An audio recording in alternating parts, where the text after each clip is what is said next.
E. Now in the same manner we can mark point G also. Let's say point G is coming here. Small letters are the velocity, and point H, let's say the velocity, point H is coming here. Okay, so connect these points with the stationary point or rigid point.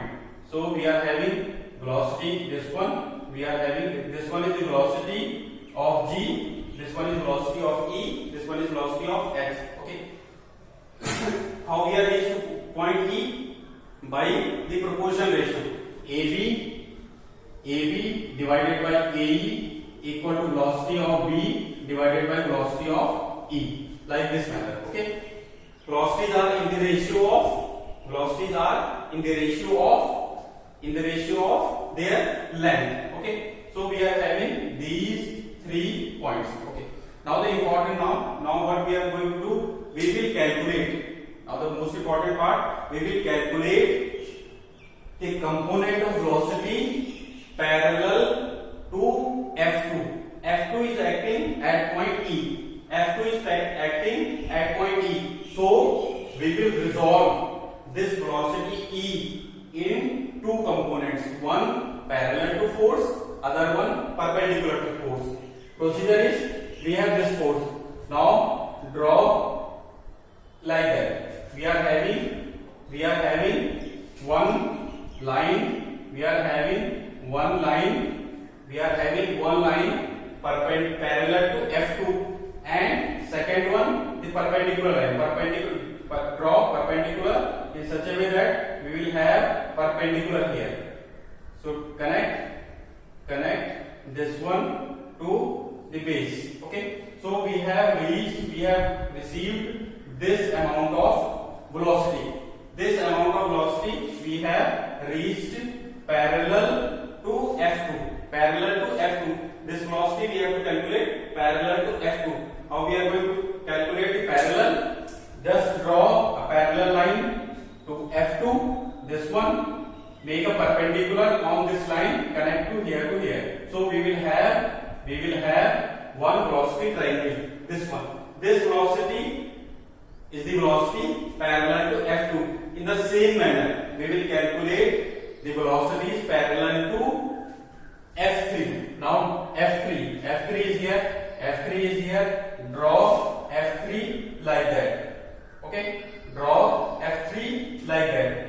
We will try to make the perpendicular here also.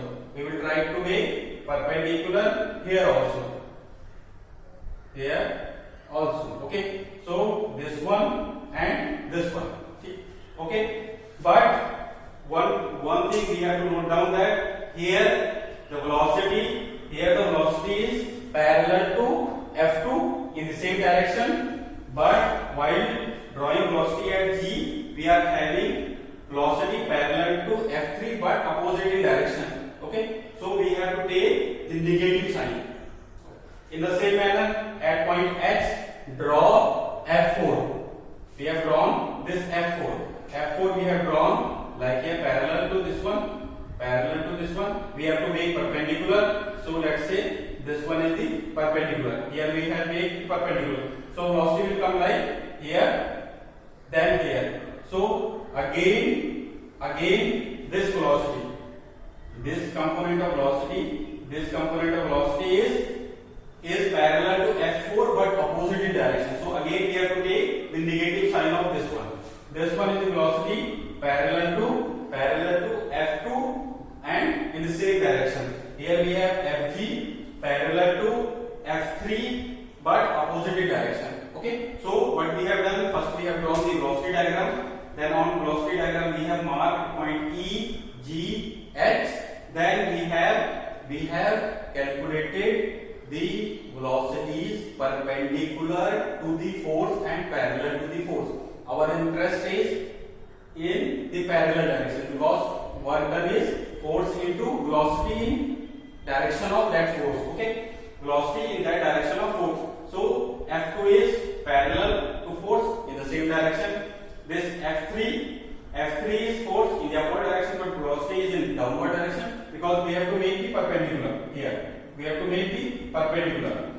here we have made the perpendicular, here is again the perpendicular. Okay, so the velocity parallel velocity of G is opposite to F3, parallel velocity of H is opposite to F4. Okay, so we have made this velocity diagram and we will calculate the velocities parallel to F2, F3 and F4. If it is in opposite direction, then we will take the negative sign. Okay, now the total work done, okay, will be equal to work done in the virtual displacement is equal to 0, then work done equal to 0. So what is the work done? Work done is velocity into perpendicular distance. We have assumed that omega is in anti-clockwise direction, so we will assume that T is also acting, torque is also acting on the AB in counter-clockwise direction. If we have received the negative sign, then we can say that torque is acting clockwise direction. Okay, so T into omega, T is acting anti-clockwise direction, omega we have taken anti-clockwise direction, then work done. Okay, plus F2 multiplied by velocity, F2 multiplied by velocity, then F2 and velocity of E in parallel direction. Okay, plus F3 velocity of G in parallel direction, plus F4 velocity of H in parallel direction equal to 0. Okay, these parallel direction, why we have taken the parallel direction? Because work done is equal to force into velocity, and the velocity we have taken, we will take in the parallel direction. Okay, this T into omega will be as it is plus. Okay, now I am going to put the some numerical values. Okay, what we have received, this F2 multiplied by this velocity is 0.745 into omega.